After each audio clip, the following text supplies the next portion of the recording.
And there we go. We are up. The tavern is open. It is happy hour. The old timers are here.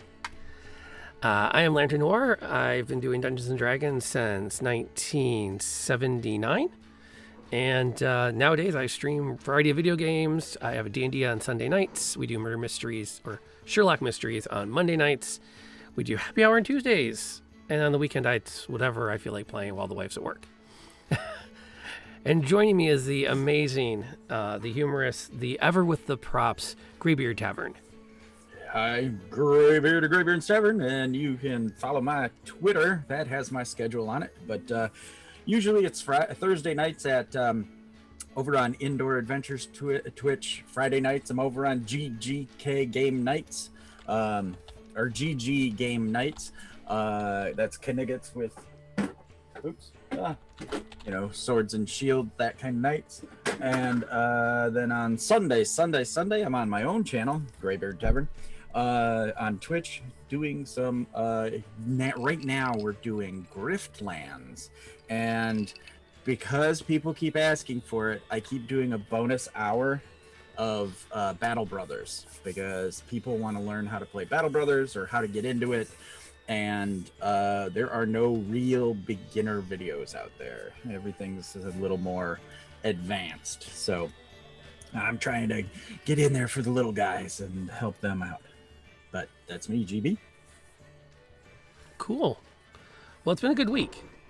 We actually got a decent score last night in our Sherlock game. Nice. 2 weeks ago, we finished a 2-week-long session, so 6 hours on one mystery, and they're supposed to be completed in 90 minutes. That's right. You had said that. Yeah, we got a score of 7. Last night, we pulled off a 75 out of 100. Nice. So that is not a small point of bragging. Yeah. So, but yeah, that's it. And then my D&D game, believe it or not, wrapped up. We've just finished our second campaign. Second mini campaign, I guess is the way to call it. Yeah. So are you doing same characters, different like story arcs, or new arcs and new story? The first version of it was that I was going to completely change the table after every story arc. So we were going to go, in and do like 5 weeks. And at the end of the 5 weeks, we take a week off and I see who else was up and we bring them in. And the consistency would be the universe and the theme. And we got done with our first arc, and everyone's like, I kind of don't want to give up my seat. Can I stay? And I went, all right. And now it's looking like we're going to just kind of keep the Sunday night is now my regular, ongoing, never ending. But I'm still writing in 5-week story arcs. Yeah. So that if people do start to hit a burnout point, it's not so hard to say, right. I'm done. Right. A mere 23 more episodes and Morlock will meet his enemy, his nemesis. They will have the major battle. 2 episodes more later, and the guy playing Morlock's like, done, got a new job or a new dog or, whatever life throws at them. So, been there. Burnout is a thing I'm always really worried about with campaigns, because I've seen it happen so many times where people will plan these epic stories and you get into them and then you start going down the side quests because you think you're role-playing Skyrim. And before you know it, it's like, okay, we've been doing this for 9 months. We're all finally 3rd level and we've moved nothing towards the big bad evil guy.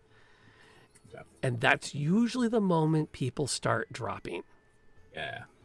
And so I was really worried about that as a long-term planning goal, is I wanted to create lots of fire breaks.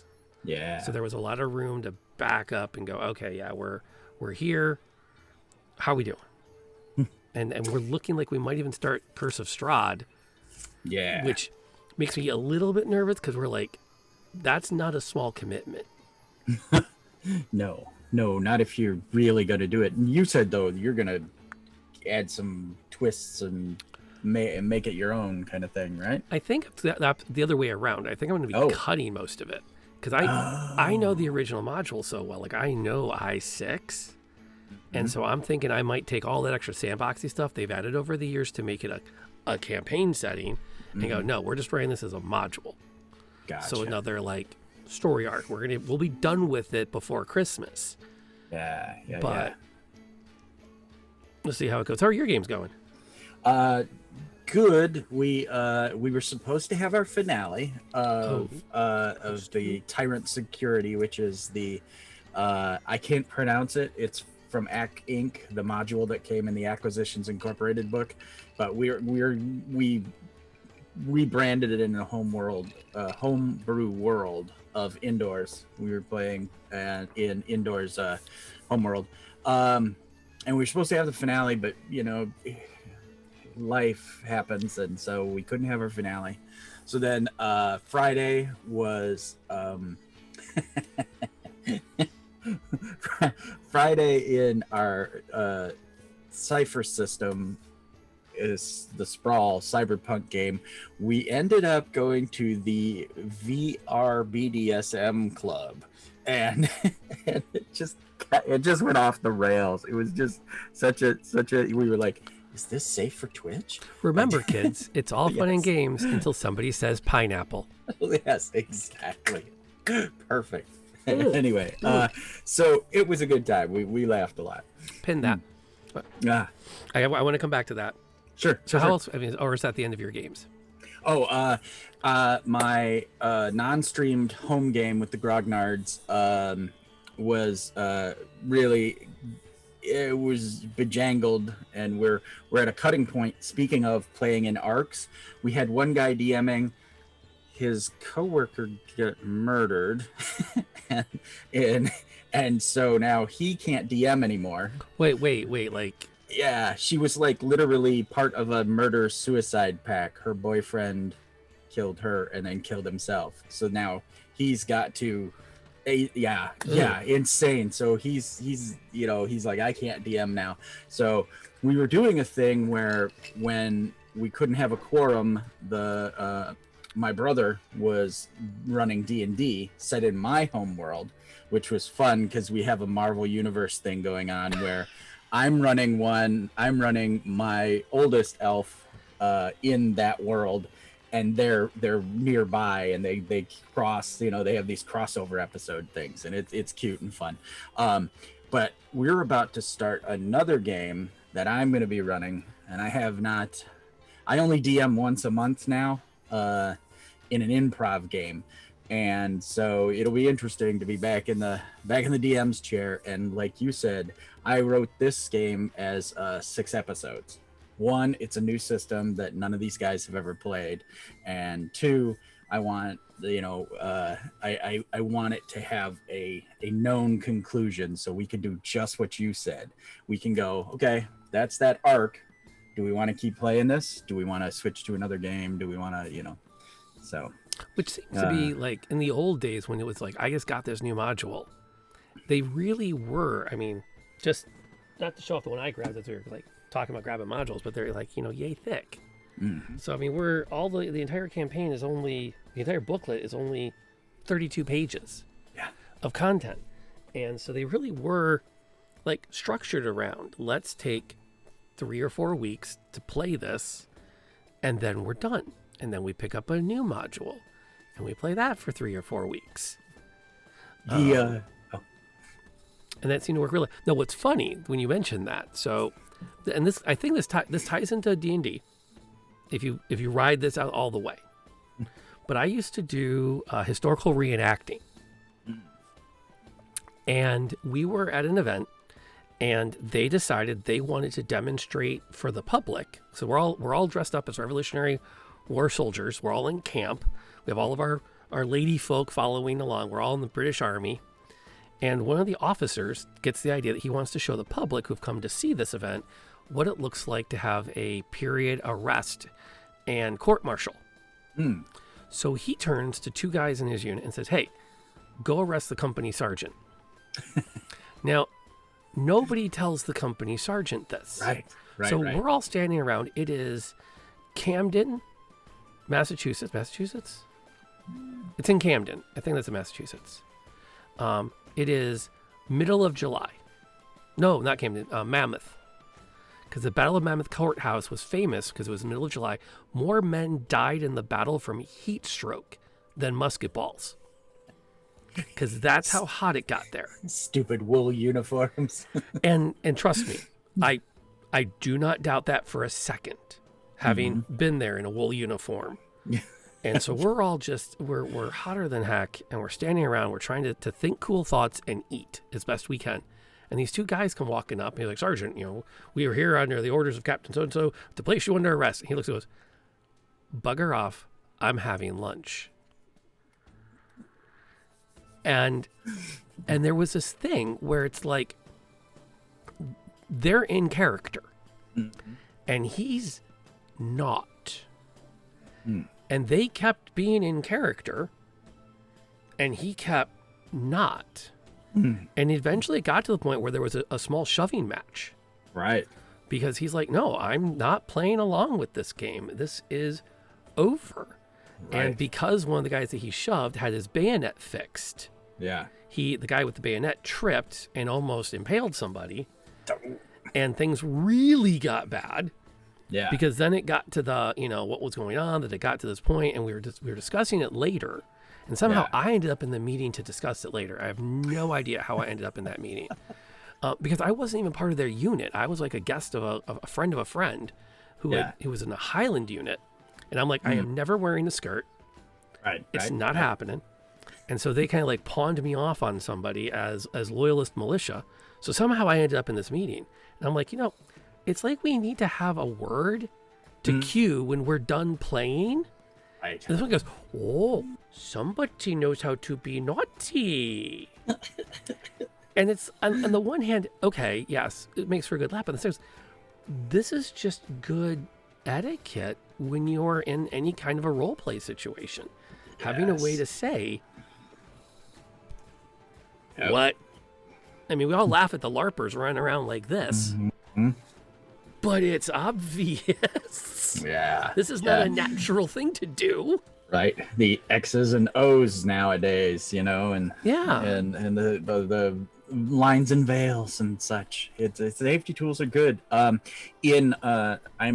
I used to be a member of SCA, Society of Creative Anachronism, nightly battles and courts, and they have the world divided up into kingdoms and hamlets and all the royalty and all that jazz. Literally, if you're out or done, you just put your, like you said, but you put your weapon on top of your helmet, and that's okay. Everybody backs off and leaves you be. Yep, I think what was it in? I got stuck one time. I had taken out this unit's knight, and they were standing around me, beating me like literally I was a baby seal, and they were just they couldn't hear me, and I couldn't get my arm up because I was pressed in. Couldn't get my arm up to put it on top of my head, and I was yelling, I'm out, I'm done, I'm dead, I can't fall down, and I can't put my sword on top of my head. I was so battered and bruised in the soft squishy parts between my armor. Oh, it was nutty. Oh gosh, nutty. Yeah. And that's the kind of thing where thinking about how to communicate when the standard communication isn't working. I want to say that Vampire the Masquerade was to hold up crossed fingers. Yeah, I can't. I think it was it. Yeah. As their way of saying I'm out of character. You kind of do this because it's non-obtrusive, but then you get into like in a low light situation, or you get you can only approach people and they have their backs to you. Right. And you don't realize that they're both standing there doing this because they're doing this in front of themselves as they're talking about this because it's all out of character. Right. And so you're like, oh, I just heard them plotting to kill the prince.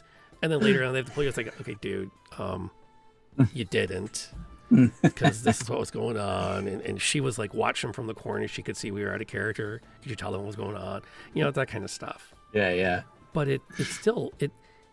I don't want to go down too far down this road, but I feel like these are the kinds of things that we don't directly teach our kids now, but we're getting better at teaching them.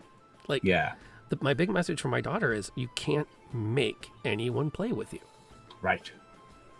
I mean, I mean, even nowadays in the Marine Corps basic training, they have two orange cards, and they can literally hold up the orange card and walk away.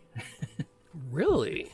Yeah, at least as of about, this would have been about 8 years ago. It was a thing where, like I said, in their 8 weeks of basic training, they had two timeouts. they could they could hold up and be like, "Nope, I'm done there," you know.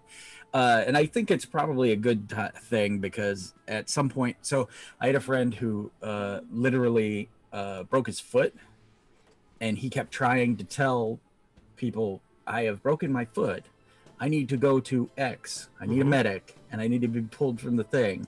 And the drill sergeants were, ragging on the dog. And yep, they were drill sergeants. And he ended up like, doing so much more damage to the foot because it was broken. But because he wasn't screaming, because he was tough enough to take the break and still function, they kept pushing him, and so like I said, there's times like that or SEALs training, when guys end up drowning in SEAL training because they couldn't hold up a card and be like, save my ass. Not faking it. Uh-huh. Not doing okay. Need to not do this now. Need to stop. Yep. Yeah, and that's. I mean, I think I remember the first time I was at a gaming table and somebody introduced the VCR style buttons on the table. And I remember kind of thinking at the time, like, that's really hokey, man. That's really hokey. Really? But then I also think about how I've been very lucky in my gaming life that I've been with people I know and I trust and I can read. Yeah. And for the most part, we don't need those kinds of signals, because we know how to communicate with each other from experience and relationship building. Yep. But I think that's the kind of thing that I think I respect more and more, how many rule books these days have that in the opening chapters of where they talk about safety. Yep. It's so much easier to have a set of guidelines and just be like, here it is, than to deal with the fallout of some stupidity later. I just think that, having a card with a big X on it at a convention game in the middle of the table, someone puts a finger on it, bam, you end up, cool, great, let's move on. Or let's take a 5-minute break and, we'll go from there. That kind of thing is so much better than, someone just getting up from the table after half an hour of sitting there suffering PTSD or something, or, getting a panic attack because now there's giant arachnids. They didn't think there'd be arachnids in the game, or whatever the thing is. So, I have to wonder too, how much of D&D's early reputation for Satanism was tied a little bit to something like, a storyline went somewhere weird and dark, or brought in uncomfortable characterizations, and because they hadn't codified any kind of awareness of players' mental states, that people would go home and they talk about it with their parents or their spouses or their friends, and they'd be like, dude, that game's messed up, you sound like you were really upset. And then that, what they're not catching is that the lack of intention. It was all generally, I would think, accidental, but you still have the situation, and now it's like, well, obviously the game is at fault. If you guys had been playing Uno, that wouldn't have been a problem. The only reason you're upset now and you're doing what you're doing is because you were playing a role-playing game. You should have played Clue or something. And gone nowhere near Risk, because that always starts fights. Oddly, I have very rarely had problems from Risk. Oh, I think there was one incident with Axis and Allies when I was in 8th grade. Yeah. Monopoly has been far worse. Yeah. We had a completely, like, 8 or 10 hours into it, flip the board situation one time. Little risk bits everywhere. It was just insane. So, oh man. Caltrops. Those are caltrops. Yes, they are. They're future caltrops. Sorry, Mr. Shushack. Yeah, we're do you want to talk about some modules? We should. I mean, we can keep riffing like we're doing, but we always riff, and then we have our topic of the week. Right. What's on your mind? So I want to start with what was its designation? I got a list up here. Okay, so B2. Oh, well, before that, we should frame with that because you and I have talked, but not here yet. We were talking about what we wanted to be like our topic of the week, and it was specifically modules that we've played over the years that we would like to see pulled forward into 5th edition for the modern audience. Yeah. So these are like classics, we think. Well, so I'll preface too. You kind of were talking earlier about how D&D was different. So when straight from the 80s, because it was the 80s, this was our Saturday. We would ride our bikes to the bowling alley, which was on the way to the hospital. We'd go to the hospital for lunch and eat in their cafeteria because it was cheap and decent food for, young teenage, not driving teenage old kids. Then we'd pedal our BMX bikes across the bridge and go to a place called the bookstore. And what was cool about the bookstore is the middle part was like a bookstore, because it had cassette tapes and albums and books, and it was the normal what you would expect from a bookstore. The upstairs was paperback trade. I forget what it was, but it was like 2 for 1 or 3 for 2 or something. There was some kind of trade thing going on, and you could trade paperbacks. And so the whole thing was like comic book shelves, they were like the comic book shelves all laid out with books, and they were just a whole floor of books. Well, it was an old building built into the old town, the downtown. And you would turn to the right when you walked in the bookstore, and it was these huge stones, field stones, and it led to the basement. And the basement was the D&D place. It was the game shop. And we used to be able to trade modules. So it was 2 for 1 modules. So you would trade in 2 modules and get a used one. They were always the used ones. You had to buy the new ones. But I mean, so we played so many modules because that was like our Saturday. We would go and we'd trade in or buy a new module, and then we would spend all freaking weekend playing that module. Awesome. It was awesome. Yeah. Welcome aboard, Obicon. Glad to have you. Happy hour refers to that hour between work and dinner, where the men of the house take a detour from the trip home to the little lady to have a quick cocktail. At least that's where happy hour started. And we will also now redeem our hydrate. Thank you for that, Obicon. Although I'm not sure this technically doesn't count as hydrating. It's kind of dehydrate. It's nummy. This is the whiskey aged in rum barrels from Ironfish Distillery, upstate. And Graybeard looks like someone you'd want to buy toys from. I would think so. He is the prop comic between the two of us. No toys here. Yes. Well, by the power of Grayskull.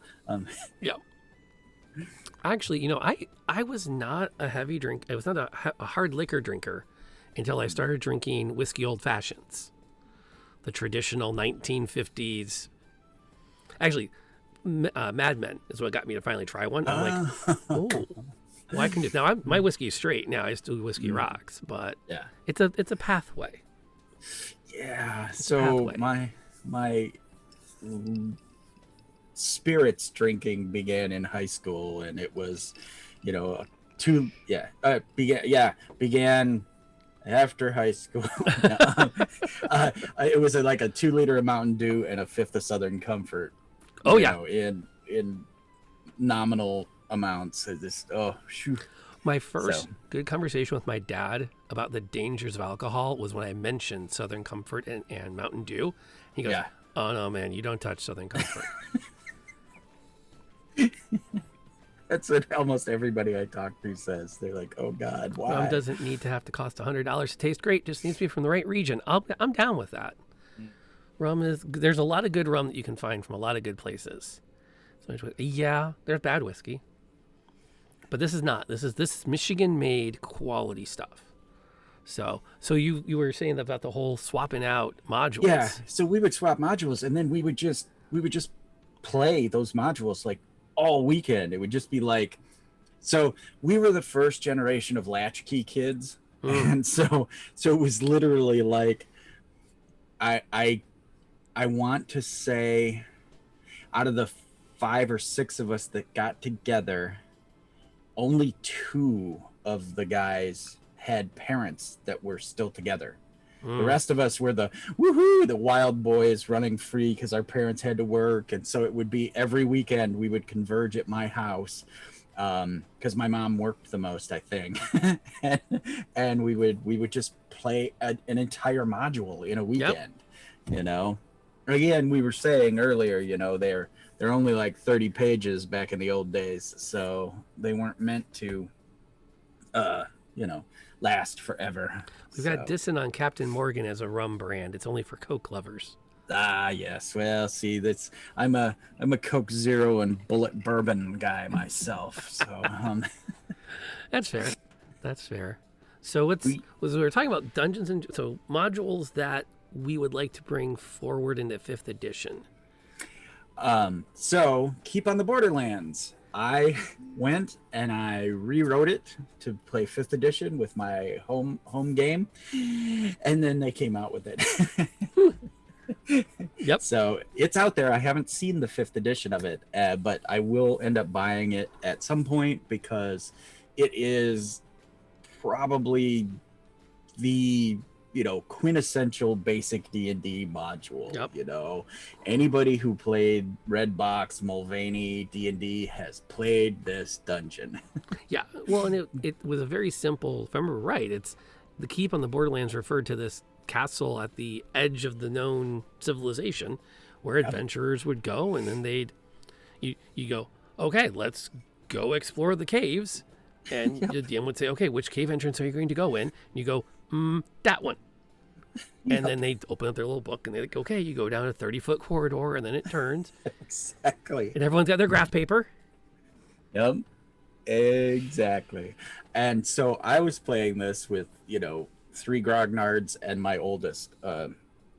Originally I was playing it with my oldest and my youngest. We're both playing. And it was a time. It was so fun. We had no fighters because everybody just made characters. They played what they wanted to be. So we had a druid, a bard, a wizard, and a rogue. We have continued conversation about Plantation Barbados rum is the go-to rum and the Grand Reserve on board. And I'm sorry, did you just say they played who they wanted to be? Well, they played instead of like a lot of times, and 4th edition kind of solidified this, and 3rd edition really kind of went this way, where there were roles to play, and so like I said, nobody sat down and was like, wait, whoa, we don't have a cleric. Wait, what?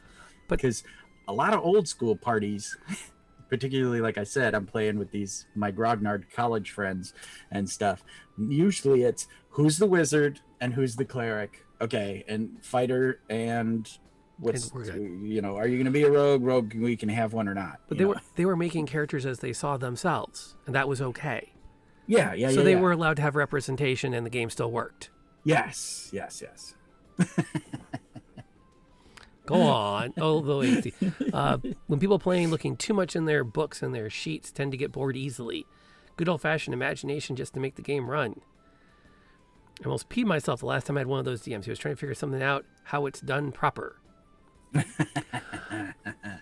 Yeah. That sounds a lot like a conversation I've had about Curse of Strahd, where if you run it straight out of the book and everything is like by the numbers, that the odds of a party that goes in at 5th level surviving is actually kind of low. And I think people who want to play that way, that's fine. Like, I got nothing against people that are, this is a game that we can win. Yeah. And the DM's job is to referee this established set of rules that we will beat. Yeah. More power to them. That's not my jam, but I'm not gonna yuck somebody's yum. Yes. Well, so this party with the odd configuration, they kicked butt. They just absolutely just destroyed everything they came in contact with from the module, because they would Nova Strike, because they had all spellcasters basically. They would Nova Strike and then be like, well, we gotta go, and they would run back to the keep, get up in the morning, go to the next room,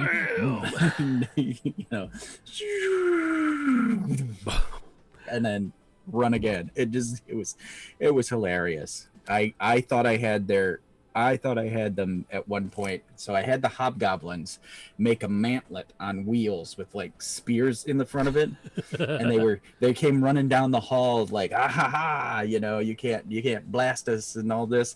And literally the wizard was like web across the hallway. The druid was like spike growth underneath them, and then the bard's like, I'll fire my bow. She rolls a natty 20, so as they're stuck, their feet are impaled, they're all going ow, ow, ow, ow. The driver of the cart thing is sitting there, and this arrow comes, it takes him out. I'm just like, you guys have won D&D. Yeah. Because says that he'd rather make something up than wait for him to find the right rules. That's kind of my jam as a DM. If I can't, the only catch is, and this goes to one of the reasons I like the published adventures. I don't know about you, Gray, on this one. I do like not having to think too hard about the interweaving of all the elements, which is rules I can see fudging to keep the game going. But when it comes to like what's supposed to be in a certain room, I get way more nervous about fudging the rules of the module, so I don't find out later that I had the wrong NPC in the wrong place with the wrong MacGuffin. And now I'm like, oh crap, the story doesn't work anymore because. Yeah, well, and that's what I have told a lot of new people. I have said, when new players or new people want to be new GMs, modules are, in a way, they're a lot harder for new GMs. Because it may be laid out in such a way, like you said, if you don't do A, B, C, D, E are all monkeyed, and then you have to improv that, but the module makes you feel like you can't because it's all structured, so it really is what I've been doing in my much later life has been grabbing modules, flipping through it, getting a gist of it, go to the back. And I hate when they do this, but okay, whatever. You go to the back, you see who all the big bad guys are, you see where they're at on the map, and then you close the module and you're like, okay, let's go. Yeah. And that's where what I like a lot about the newer modules is that they're including the first chapter is usually a story overview. Like, here's the major beats that your players are going to hit. They're going to go to A, B, C, and D. Know that. Now, let's look at A. Here's stuff that's happening today. And that's before they even get into the module proper. They're still just laying out, this is the story you're going to tell. Here's what happens in each chapter in the story. Right. Now you are ready to start trying to run it, because now at least you have, you kind of see where the arc is going to go over these sessions. By the way, I am writing down Krodvang because I am all about the Scandinavian D&D. So. Yeah, well, I think we forget how much American English Dungeons and Dragons is derived from Tolkien and his writings, which were very Western European, and that misses all the Northern European and the Eastern European mythologies. Right. And there's so many other neat things you can add into it, and traditions and stuff. I mean, there's a lot of good realms to go with. One of the ones I grabbed, and we'll see if we can agree on this. That needs to get modernized. I think, although this one, I don't know if this counts because they're going to. Oh. And let's bring back Dragonlance. Oh goodness, yes. Oh, Dragonlance. And I don't know about you, but I did the first trilogy, the second trilogy, all of the short story collections. I did not do. There were like a couple of books, like the one with Tanis and Kitiara, I didn't get to. Yeah. Yeah. But I read them all. I only read the first 3, but I played whatever, there was 8 or 10 modules in the early advanced D&D run. I played the Kender, Tasselhoff, Burfoot in all of them, all through the modules. I got to play Tasselhoff, and it was one of the first times that I got to play as a player, because most of the time I was relegated to DM status. Here, you read this and figure it out. Yeah, I used Kender in various games, but I've never had a chance to play the Dragonlance modules. Which I'm not so sure I want to see them take the original, like, here is the story arc. The players go here to here to here to here, and here's what happens. As much as I'm excited for the possibility they're going to revitalize the War of the Lance as a campaign setting. Because for me in middle school, that was such an easy entry point into fantasy fiction. Yeah, it had enough moral dilemma in it that I was like, oh, this is challenging. What are they going to do, without being like, I don't understand which way they should turn the trolley. Right. Yeah. The and so I had read a series. I can't remember if it's what the series name is, but I remember like the first book was Lord Fowl's Bane, and it was literally a college level book, and it dealt with way too moral and subject matter for the age I was when it came out and when I read it, because it was, I mean, it was basically like a Game of Thrones level stuff was going on, and the hero was from our world, but then he would be in a D&D type world and all that. And so yeah, I think you're right. I think Dragonlance was really at the perfect time come out, because someone else was DMing, I could sit in the back seat, and it was in play, and it was a fun. We knew the beats of the story because most of them had read it, and I only read the first 3, so it was like, oh, we're just playing the books, which nowadays I don't think people would want to be those characters and play the books unless they were like either really experienced or really inexperienced players. You know what I mean? It would be like, we've decided to play The Witcher. We're going to play all, 9 books or whatever as the characters in The Witcher. That I can see happening. But, yeah. Yes, Thor is Tor in Scandinavia. I don't know why Americans had to change the names. Because, fun fact, backing up just a pitch, included some Icelandic lessons with the Tudvang as part of Asgard, where Thor's home was set. Yeah, some of that too. I have to wonder if the westernization of the name Thor into Thor just comes from bad translations and transcribers interpreting accents. Yeah. I mean, I know the Japanese word kimono doesn't mean a particular kind of dress. It literally means clothes. And and they said, what do you call this? And they went, kimono. And they went, oh, that particular garment is called a kimono. And it never changed. Yeah. They never really kind of like got on the same page. Same thing with like moose. Right. What do you call multiple moose? Moose. What's that? Moose. And because the language didn't have the right, there wasn't the right networking of languages. Yeah. Well, and just sometimes how, so like, as an example, working in hospitality, there I went out of my way to learn all of the different gloves we had in our kitchen. You know, the yellow gloves and the heavy black rubber gloves and serving gloves. I learned them all. And after a few weeks, someone came up to me and just said, they were like, it's just gloves. There's no descriptors. The person will know what you're talking about.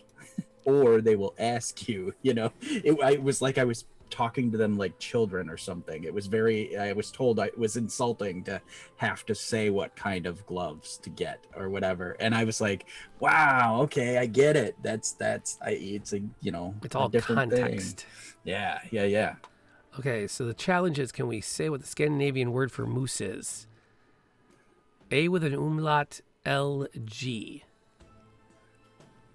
I'd say alag. Shake alg. Alj?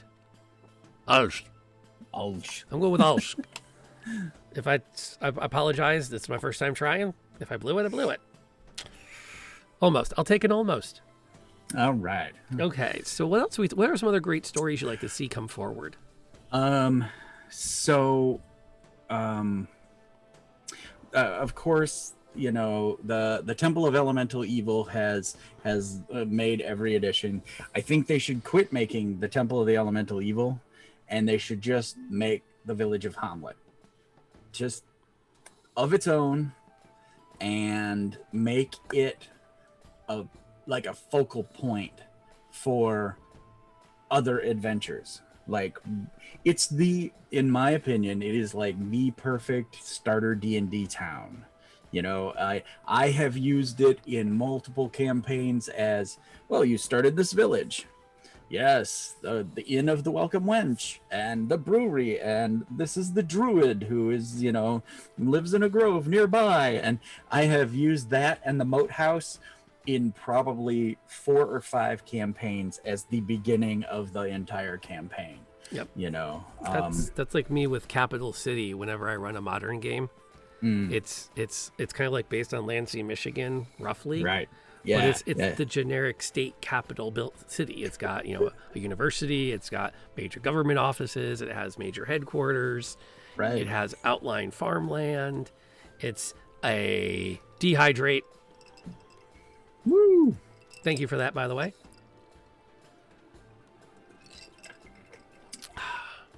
And I do appreciate that the languages have a lot of hard sounds to them. I know that there's a lot of interesting history with trying to take Arabic and translate it and teach it, because we don't do the same word. Even my favorite word of all, I usually mispronounce because I'm not used to making the sound at the top of it.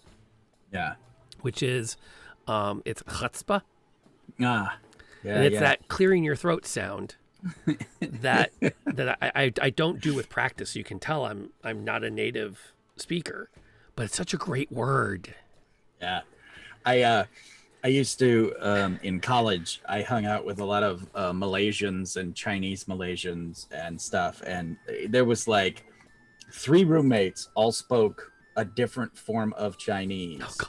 And I would try to say a word they would say, and they would be like, no. They would be like, and I'd be like, and they're like, no, that's wrong. And it was just so frustrating because my Scandinavian ear could not hear the, what they were doing with that back nasal noise. Mm-hmm. It's I think we do get spoiled with that. We do our things.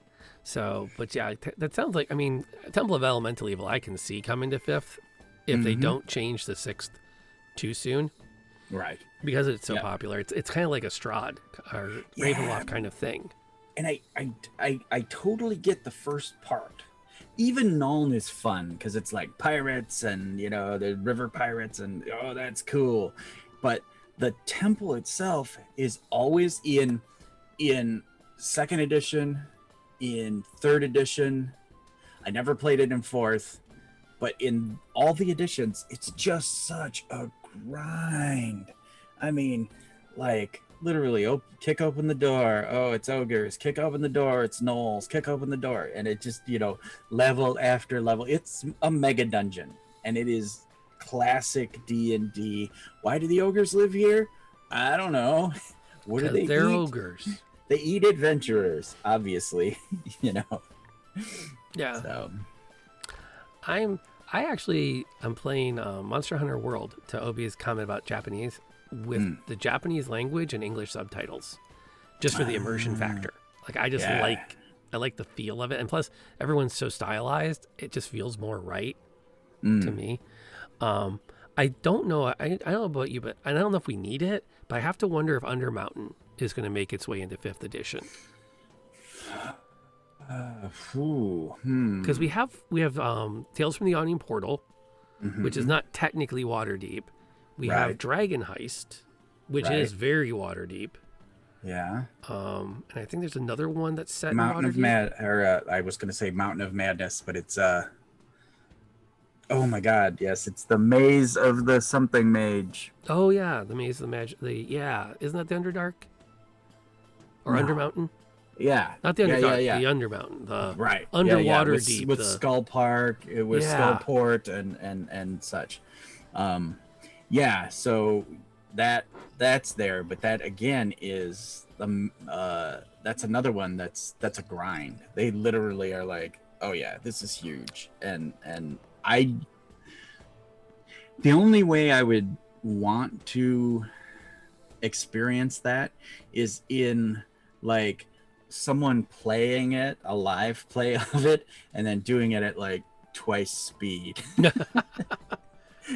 Because it's high level and it's a grind, and I just can't imagine playing 2-hour fights over and over again every week. Well, I think if you're going to do that, you have to really look at, like, that works best for gamers that get away from the mind's eye theater, and their idea of a good time is to put down the battle board and the squares, and okay, I can be here, you can be here. If the fighter moves here and the mage wizard moves here, then we can do this. Like, I can see spending 2 hours playing like Memoir 44 or Warhammer, like easy. 2 hours into a good tactical board game, which if that's how you run your D&D and everyone's into it, that's awesome. Me, I kind of get bored once the characters get to about 8th level, because it just becomes too, let's just keep throwing bullet sponges in here. Well, and that's the thing too, is that and I know I bring it up, but I was so excited when 5th Ed came out, and I was looking at players, my character was like doing like 12 to 16 points of damage around, and I'm like, because that's like 4 or 5 dead kobolds, and the first goblin I attacked, I did like 12 points of damage, and the DM's like, okay, and I'm like, wait, what? Time? What? Does the goblin have levels? Is he like a 6th level fighter? What's going on? That should have killed 3 goblins, and so I was like, oh, why'd they raise all the hit points? I was ready for a speeded up D&D, ready to roll. So. Well, I have read some things in places about the return of minions as a mechanic to give you that sense of like, we will wade through the first wave of them. And it will be amazing. The mage is going to drop her burning sphere and then run it down the hallway. Yes. Another module that this one's so old, I don't know where the covers are for it anymore, but Expedition to the Barrier Peaks. Oh, a classic that very, very much needs to be brought forth into 5th, in my opinion. It was so out there at the time, because it had pictures and the handouts and robots and everything. I remember my dad was working 3rd shift at the time, and me and my buddies were in the basement, and we were cheering because we defeated the robots or whatever it was, and someone had died trying to figure out a laser gun. They shot themselves, and we were all marching up the stairs laughing. And my friend Bill was he was probably 450, 500 pounds and like 6'4", and my little 5'10" dad flung the door open and stop Bill in the tracks. He's like, I'm trying to sleep. You boys are gonna be quiet.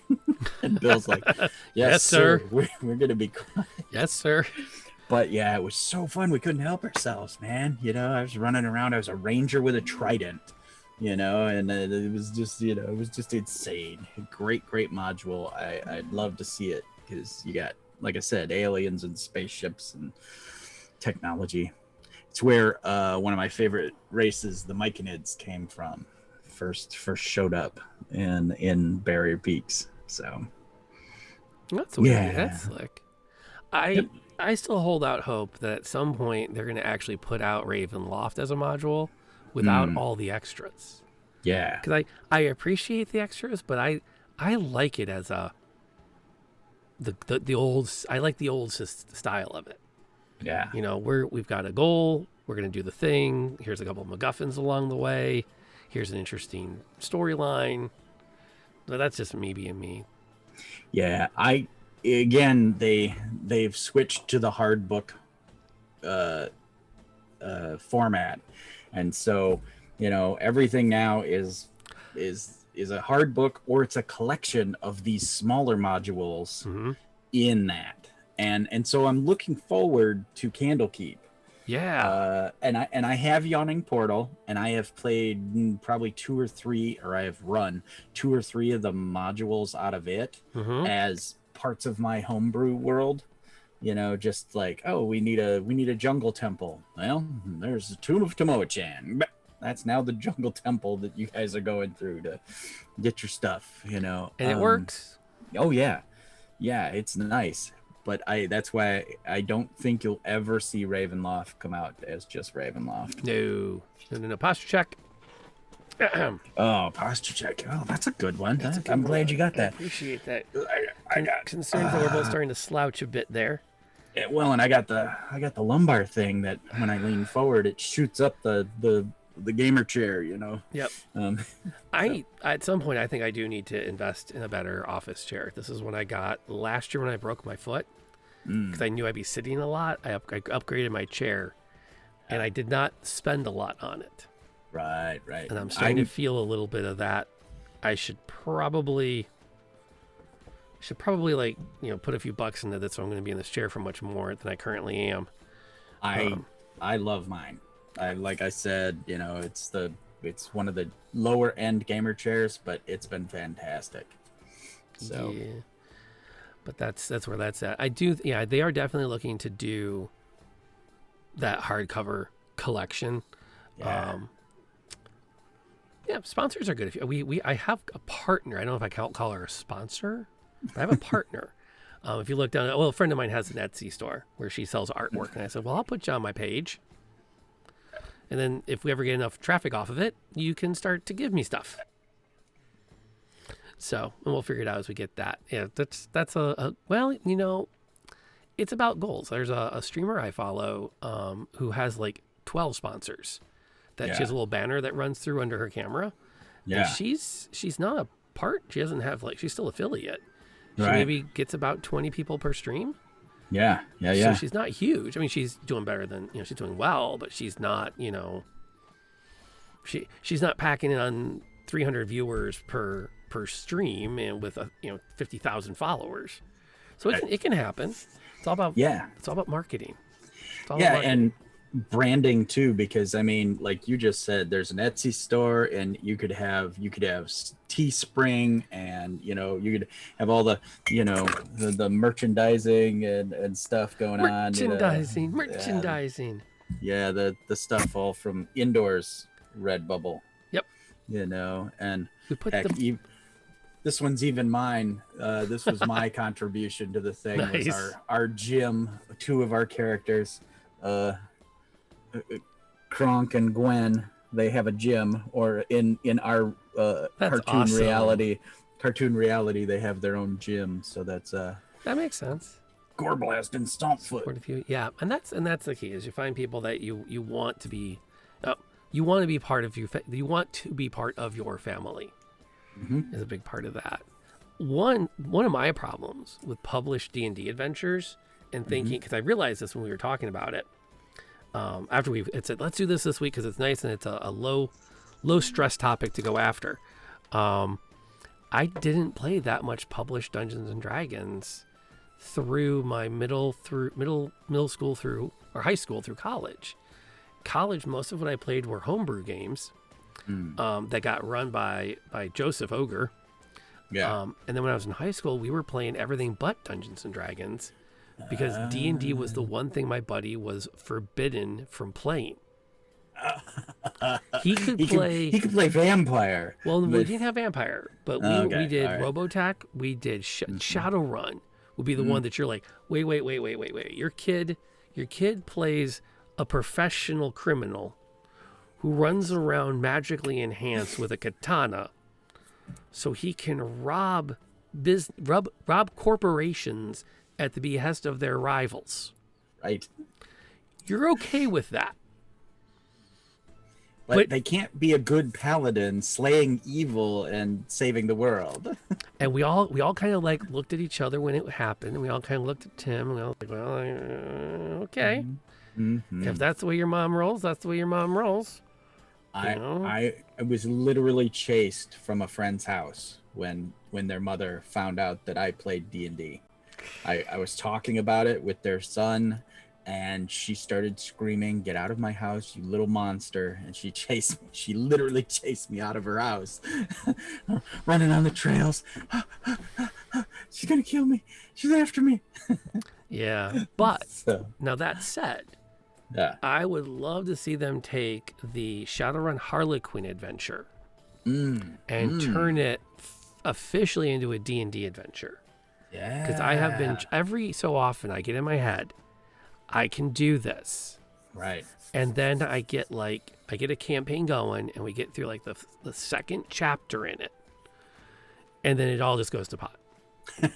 And I'm so exhausted on trying to start the process. Right. But it's such a neat, because you seem familiar with it. Yes. Yeah. Never played it, but it's always been one of those that have been like, ooh, yeah, maybe I should pick that up.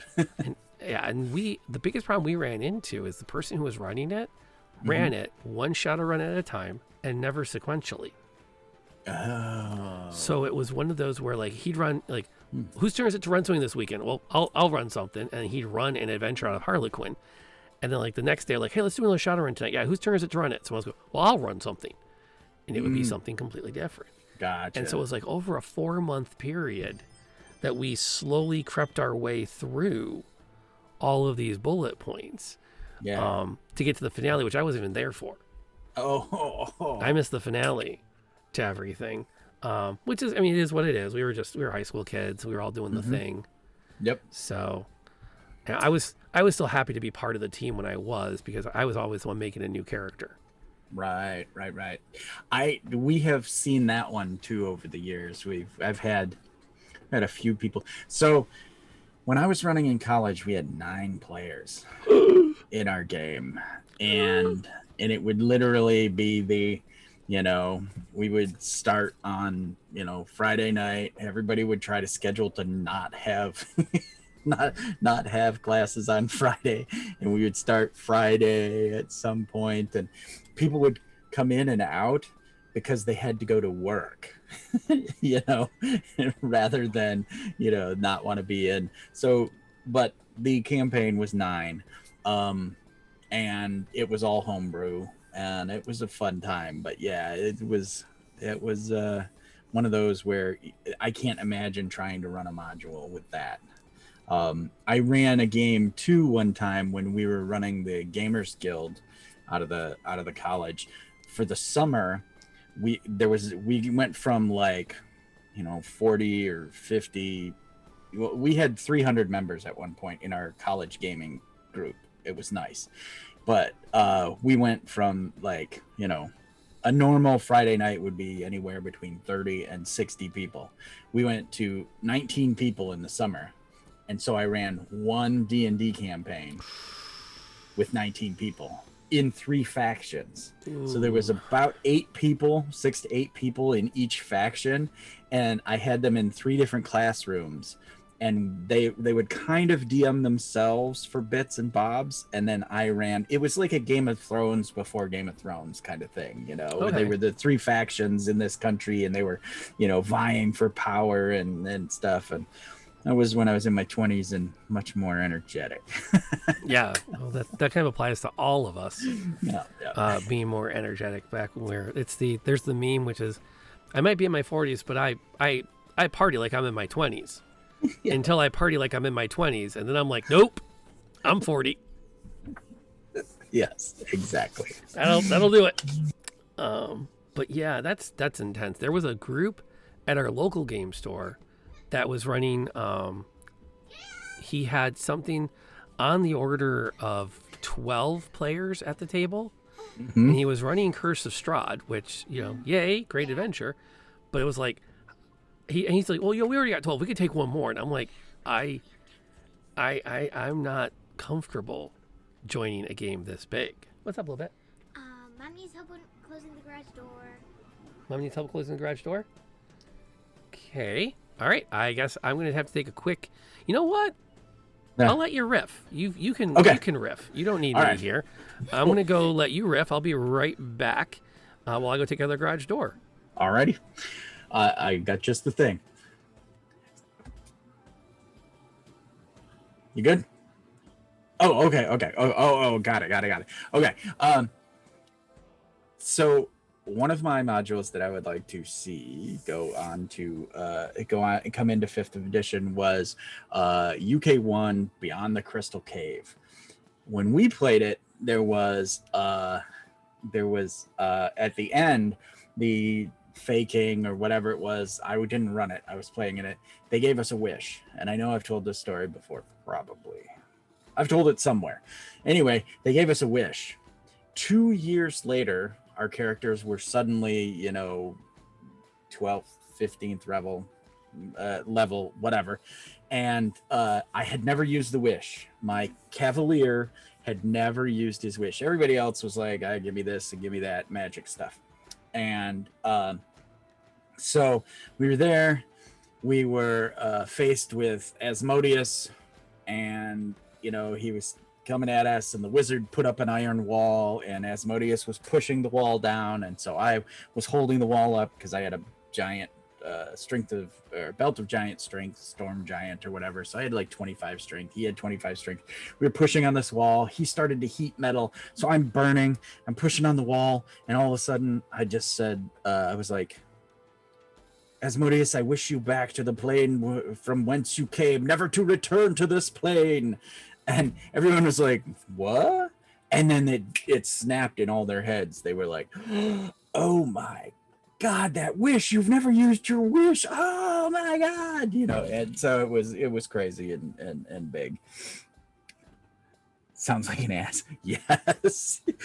You know, Lord of Hell. It happens. It's your first time hearing it. Excellent. All right. Hey, that didn't take long. You're back. All right.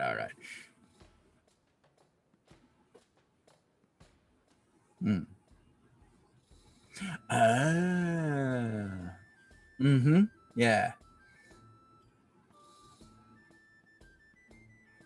I appreciate it. I told one of my favorite D&D stories, so I'll tell you some other time. But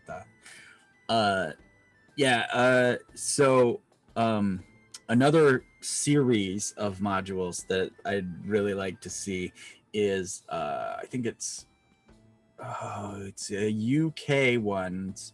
It's the Gauntlet, the Sentinel, and something else that I can't remember. Those were really good modules, and I think that they were the basis for the thought process to go into the Red Hand of Doom. I think it may have been some of the same writers, because you can really see the flavor in those from like I said, from those, the Gauntlet, Sentinel, and whatever the third one was called. You really see the flavor of that expressed in the Red Hand of Doom, because literally your low-level characters and fire giants show up at this keep you're trying to hold off, and there's a major battle that happens between your characters, rather low level, like 5th level characters, and this fire giant and his hellhounds and hobgoblin army attack your castle that you're in. It's one of my favorite series of modules. I'll see if it's on the list so that I can see that's call really the good third one to shuffle back up. I saw that that just sparked me to I had written a series for a homebrew game where my goal was to help the party level up by sending them off to clear out a knoll cave. So I had this I had a knoll chieftain, I had a little power structure. They were attacking because of encroachment from the humans. Yeah. They built their castle, and now this town around the castle was expanding outwards, and so there was an encroachment happening, and they're like fighting back against it, and they're gnolls, so they're just they don't they're not abiding by the rules of warfare. Cheaters. Which well, to be fair, the encroachment gives them some sympathy. Then they come and they murder a bunch of women and children and burn crops. It's like, not so sympathetic anymore. And I was expecting this to be like a 3-4 session adventure. Right. The bard shows up and he's like, well, wait a minute, why are you doing this? And like, well, and there's translation, and he's like, oh, well, I've been authorized by the prince to offer you a peace treaty. And I'm like, what? And over like the rest of the session, he negotiated, completely rolled it out, combination of dice and role play, a peace treaty with the gnolls. And he comes walking back. He's like, hey, solved no problem. Oh, did you kill them all? Well, not exactly. Yeah. You have a border with them now. They will not come here. Well, I thought I was planned out for the next month, but I guess I know what I'm doing this week. Right. How do I level you guys up? New task. Yep. Oh, man. But UK D&D with gnolls. Well, and this kind of gets into I guess I was more advanced than I thought I was. This gets into there's no evil races concept. There are races that have members of which choose to do evil things. Right. Or get scooped up to do said evil things, Yes. or if forced and or imprisoned to. It's the same as conscripting poor peasants. I don't even know where France is. You know what I mean? And they're suddenly on a boat that they've never been on before. Oh, there's a crossing great the English scene. Channel. Gangs of New York had a great scene of them taking Irish off the boat, and the women were going one way into factories, and the men were going up a ramp onto a ship to be shipped off for the Civil War. And there's a line from one of the guys as he's standing there holding a rifle going, do you think they're going to feed us soon? And it's like, nice. oh, that hurts. Yeah. Oh, that really hurts. But, yeah, and so you get into that kind of a concept where it's like, how do you define it? I'm trying to think, too, about... I didn't have a lot of published adventures to go to grab as, like, this is something I want to see. I don't think we need to do anything more with Eberron. Right. Like, I don't get that world. Yep.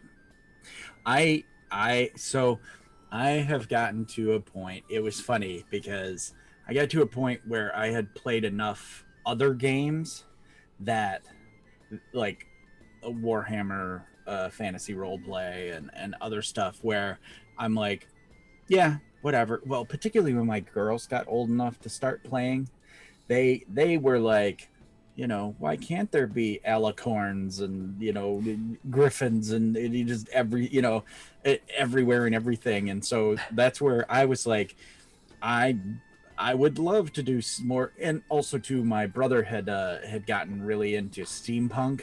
And so I was like, I want airships and, blah, blah, blah. And, automaton, clockwork men and everything. Let's just go for it, So I didn't mind the aesthetic it brought.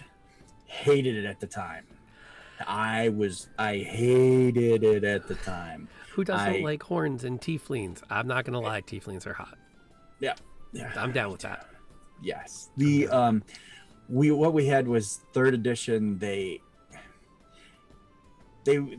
switched from our kind of Tolkien expectations to all of a sudden, having great big spiky armor and stuff. Yeah. And we were in SCA, fighting sword and board against one another and stuff in real life, in this organization, this sport basically we were playing. So we were very historic and stuff. So third edition came along at a bad time for us because we were like, ooh. You look at it and you're like, no. Yeah, that's not my D&D. Yeah, and a little bit even of like, I'm sorry, the girls know that boob armor doesn't work. Yes. Like they've tried to fashion it with like leather and stuff, and like no, it actually is dysfunctional. Having the big cleavage target for weapons. You don't want to guide weapons into the chest cavity. You want to deflect it outwards. Yes. So, which mad props. I think it's the Witcher series when the women are wearing like feminine styled breastplates. Yes. It doesn't have it's straight across the front. Yep. And it's still hourglassy, and there's still a feminine overtone to it, but it's like it's not the. There's no spot your sword is going to slide in on.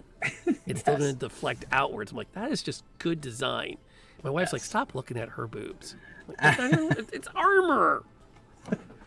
It's the design. I'm looking at the design. I'm appreciating. I bet you that thing has pockets too.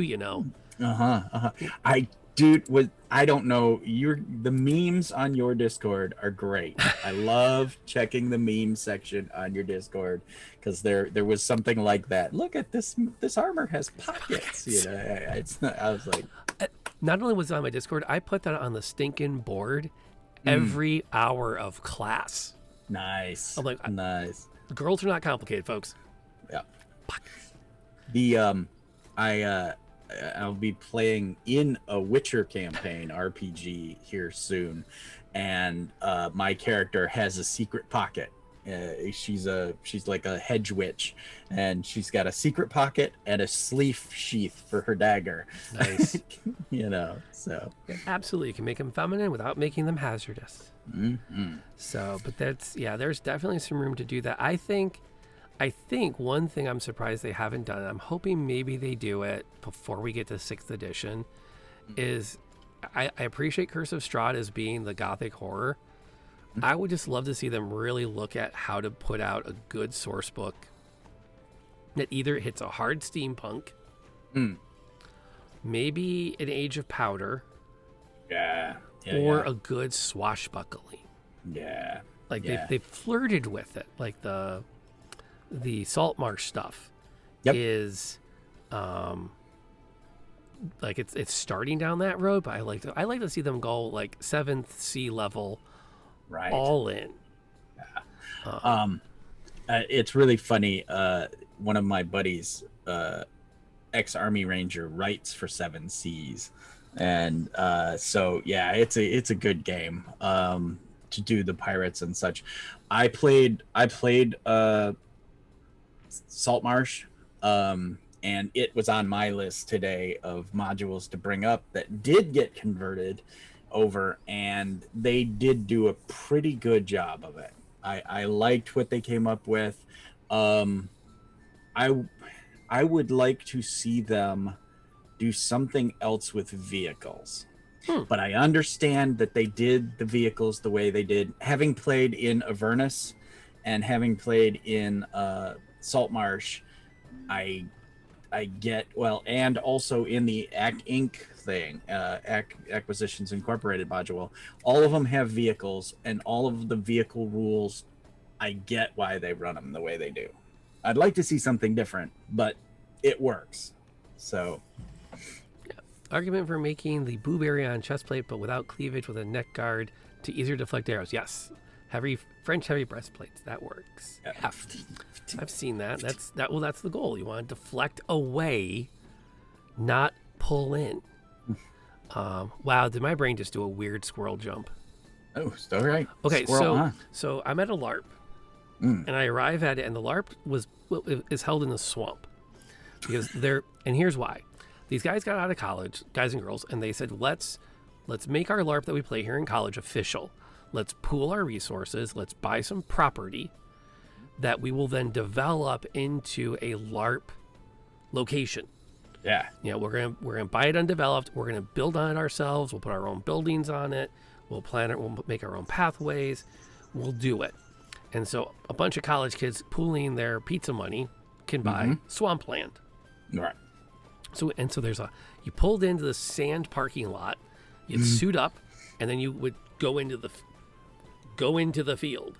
Yeah. And I got there about the same time. I was playing a bard, so my suit up was tunic. So I was wearing like a shirt, belt, leggings, which were sweatpants at the time, and spats over tennis shoes. And at the same time, Shaz shows up, and Shaz was part of SCA. So she was a knight, Lady Shaz. So she was in full proper plate mail. So I'm chatting with her because she's out of her car. She's just wearing her blouse and leggings, and she throws on the padding, throws on the chainmail, throws on the leather jerkin, throws on the layer pads, starts strapping on the plates. And to her credit, she never once asked me for help. Right. Didn't need a squire. She had this. Yeah, yeah.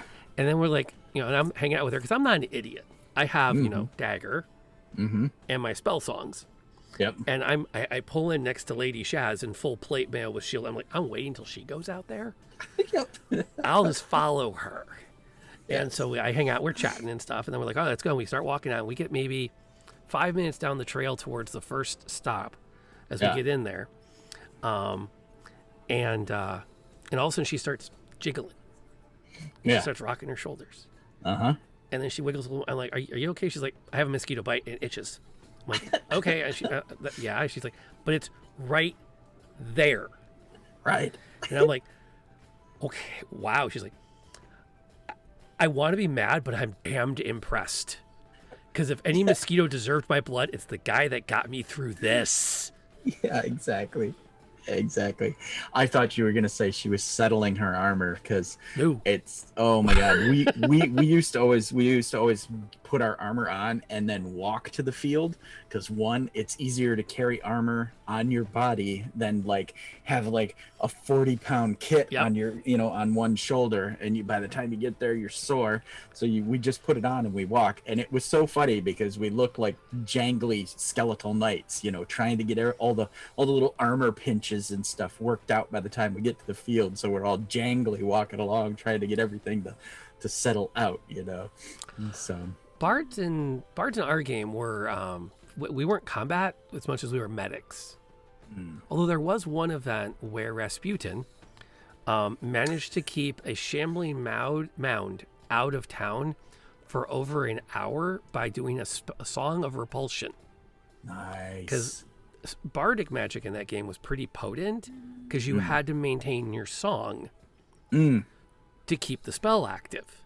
Yeah. So like you could keep throwing fireballs, but you had to keep singing the whole time. If you stopped singing, you had to stop casting. And so he was like running for over an hour. He was running circles of town singing this thing away. Right. Like, that's amazing. Man, that's not fair. Yeah. Again, we ran our own. We had 16 acres, and we used to run a thing called Squishy War LARP every year. And it literally had catapults and trebuchets and ballistas and 2 castles and a town and everything. And yeah, there would be times where people would be like, at one point, one 7-year-old became a fairy, and if she touched you, she could turn you into a plant. And the rule was, if she touched you, you had to become a plant, and you had to like count 10 seconds as a plant. So she was just running around all day like boing, because she's like 7, and everybody's like, hi sweetie, blah blah blah, how are you? And they'd be like, ping, you're a flower. And so they'd be standing there, meanwhile the enemies are all running everywhere and like, flower. So when you turn back, they're like, bonk, you're out. So nice. Good times. Nice. It is time for me to go get dinner. Yeah, It's that time. We have to We don't have to Last go call. home, but we can't stay here. So what's your next big what next big event this week that we should watch for? Thursday night is our finale of the Tyrant Security show on Indoor Adventures at 8:30 Eastern Standard Time. I play Hugurk, the Bugbear Ranger, and that's my big one for this week. Nice. The fun thing about Happy Hour for me is this rounds out my streaming schedule. And this gets me at the end of my I'm not gonna be back again until Friday night when I start doing my variety games. Right. So that'll be my next appearance here. And then Sunday nights was my one-shot D&D game, which will be really fun. So yeah, a little conversation there about Rasputin. I'm just going to leave it where it is. If people want to read the chat and the VOD, that's their choice. But we're going to wrap up. Is there anywhere? We got a couple people hanging out with us. Should we send them anywhere? Who's on at the I don't know who's on. That might be kind of fun to go. Oh, you know what? You got to go check out Kraken. Kraken Inferno is a ton of fun. He's like crazy high energy, but he's just a great guy. So if you haven't checked him out, you should totally do that. We're going to head to his joint from here. So very, very cool hanging out with those in chat. Thank you. We, we love having the chat here. It saves us having to come up with topics for the week because we had like a secondary topic that we didn't even get to this week. Right. We'll probably talk about next time or whatever's going on in gaming news or, I mean, we're both old. We don't really follow gaming news. We just kind of talk gaming.